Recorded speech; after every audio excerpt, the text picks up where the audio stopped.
South Alabama, will not be able to do that. So, I think got a lot of productive work done and gave an opportunity for some of the guys to heal up. We're taking tomorrow off. We're just going to come in and do our COVID testing. And then we're going to go, get after it on Saturday and do a little live football other than the quarterback. So,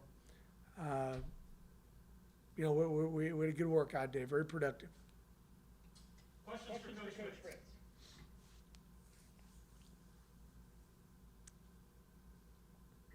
Willie, you mentioned yesterday you were probably going to have a scrimmage tomorrow. Is that still the plan? We're gonna go Saturday. We were, yeah, we're gonna go Saturday. Tomorrow we're gonna, give the guys rest and just come in and do some testing and as far as for the virus is concerned, and then and really just give them a chance to recover and we've been going at it pretty hard. I guess that was practice number 19 today, I think, and so since we started camp, and then we really had the 2 weeks before, so we're really around 20 something, and now with not playing week 1, I just want to make sure we don't overdo it, for that game on the 12th. I think, back in the old days, I wouldn't have been able to do that, but I would have kept going hard all the way up through and used every opportunity. But taking a day off now and then is good for the guys.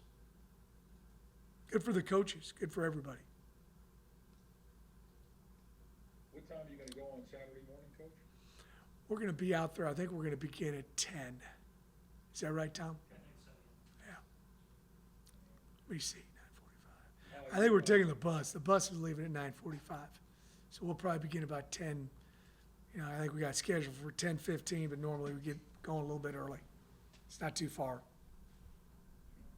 Great police escort. Those guys had a battle of rain on the way back. It's coming down hard. Do you think you know what you have, or how anxious are you for a game to exactly find out? Oh, you think you know what you got, but until you get out there and really strap it on and play real football, with officials and, everybody's live, the quarterback, and,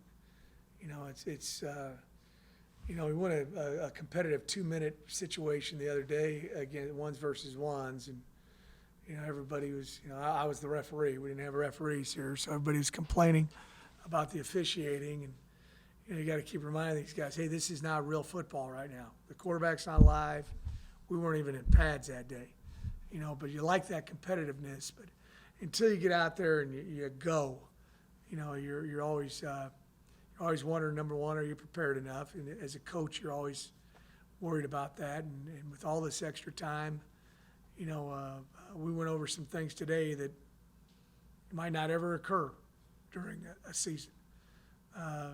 One situation is which I've never done, so I've been doing this for a while. So you just work on all the what ifs right now when you have extra time, and but until you get out there and it's real live football, you're always wanting to see what you got. How comfortable are you with Pratt if you got into a situation where you'd have to use him pretty early in the season? How do you feel about him? Do you think he's further enough along to be able to handle that? Got a lot of confidence in Mike. He played high-level football in Florida. He was here in the spring with us. And I've been very impressed with the progress that Justin Ibiet has shown too. So the thing with Keon is he understands exactly what we're doing. He's got a lot of experience in the college game, but yeah, if we have to go to quarterback 2 or quarterback 3, we feel good about it because we've been rolling those guys a bunch. They've gotten a ton of reps. I told them, one of the things in the staff meeting, we tell our coaches to count up all the reps these guys have gotten, since we came back and, started, I guess it was July 16th or whenever it was. And they've gotten a ton of reps.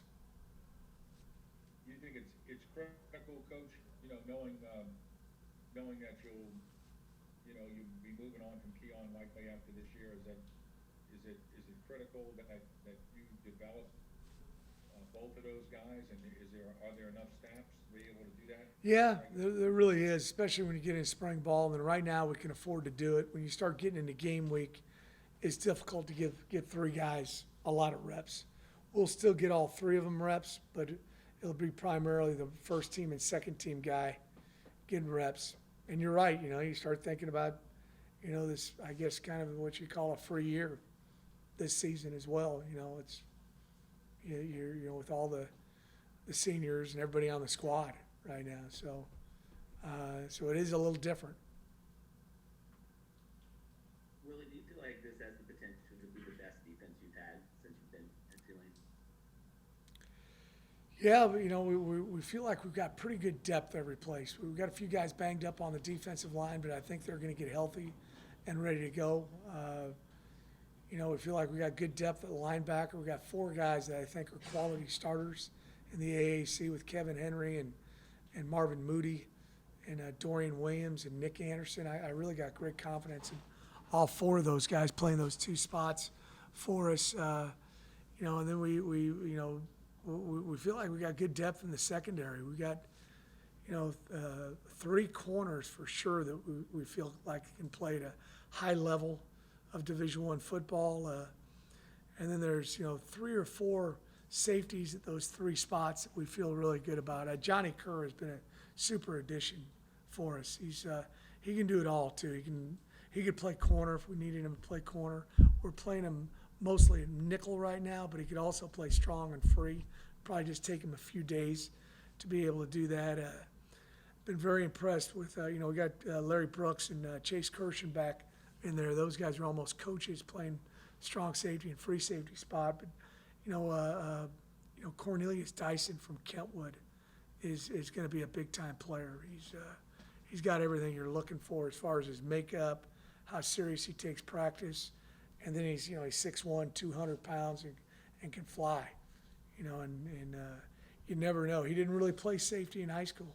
He was more of a linebacker, played tight end, wide receiver, running back over there. But he's made that adjustment. Sometimes when a guy goes from small classification football to Division I football, it takes him a year or two. But obviously he was very well coached, and it's also a credit to him.